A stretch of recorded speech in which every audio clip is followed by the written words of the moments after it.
Hey everybody, it's Flower Princess. Today I'm gonna be doing um like a behind the scenes, so to speak, of how I set my lives up. So if you guys don't know, I'm gonna be doing an event today over at Genuine Readings page this morning from about 11 to 1, I think, Eastern time. Anyway, I know nobody asked for this, but, nobody asked for this video,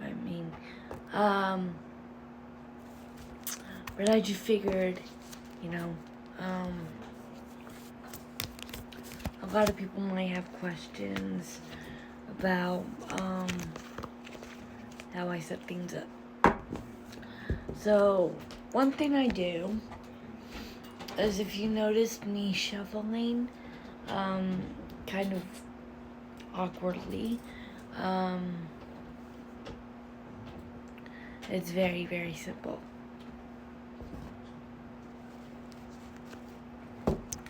So you take this.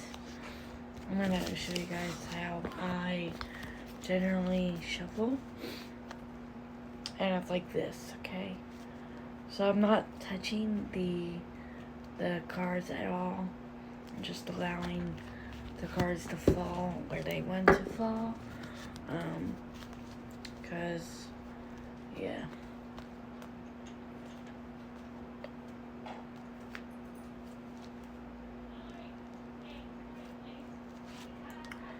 And so if I were to, let's say, pull a card, let's say Spirit, give me a card. Okay. The card would then be the Knight of Wands.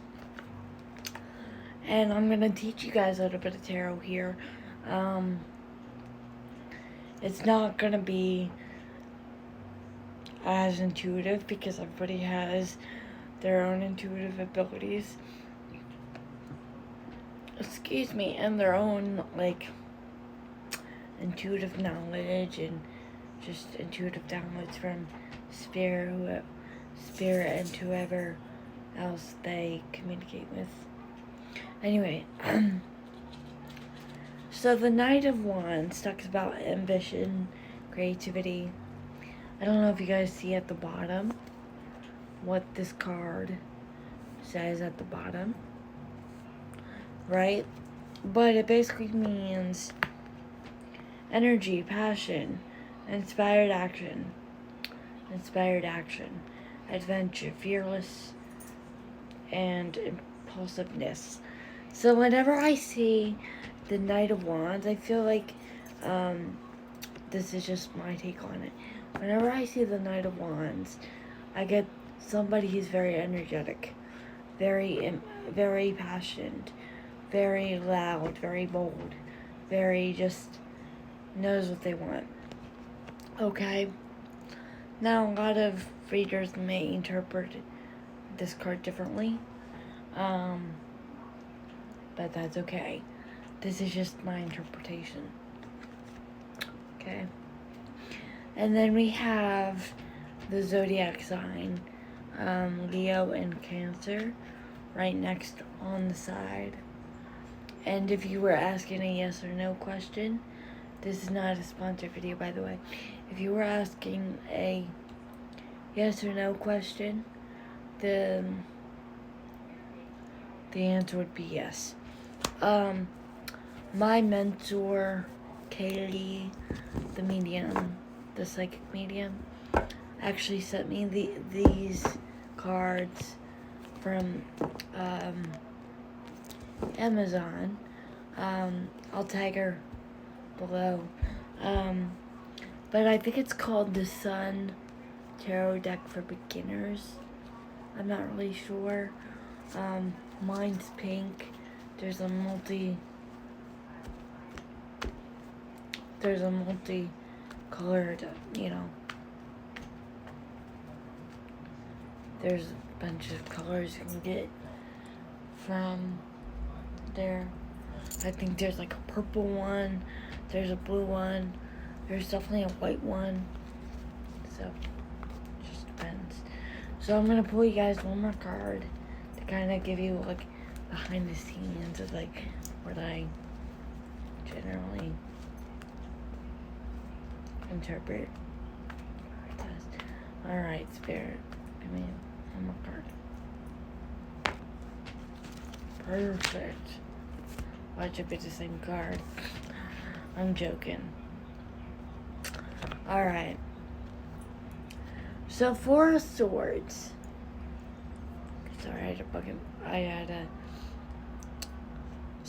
like a booger in my eye. I don't know. Eye booger, I guess. Now, the Four of Swords, depending on who you ask, can really either make or break a reading, depending on the intuitive messages and the cards around it. Now, you've guys seen me read. Most of you have. If you haven't seen me before, hey.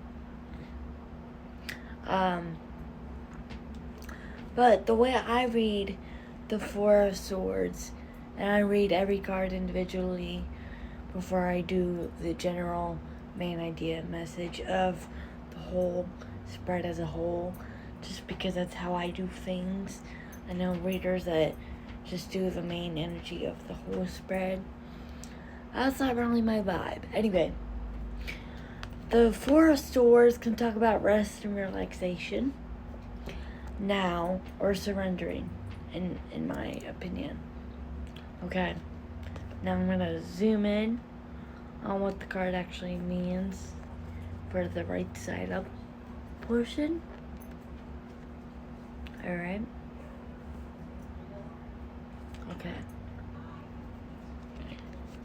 So, it basically says retreat, recuperation, rest, relaxation, meditation, contemplation, renewal, solitude. And people in this day and age, depending on who you are, find that to be a negative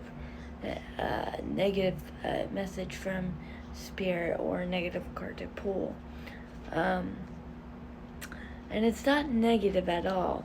It's actually reminding you to take a rest, take a step back, reevaluate. Everything's gonna be okay. The card in this one says a maybe, but it's also governed by Libra, third decan. Libra. And the side of the card says, can you guys read that? It says, form, completeness. Wait, hold on. I gotta read it. It says, form, completeness, foundations, progress, power, stability. So if you guys were to pull like this card sideways, you would read that part usually, or just use it as context clues if you don't know how to read it intuitively just yet off the cuff, you know. It just depends. Anyway, I hope you guys all enjoyed that little behind the scenes moment of my readings and how I read. So see you guys over on Genuine Readings today at 11 a.m. See you guys soon. Peace.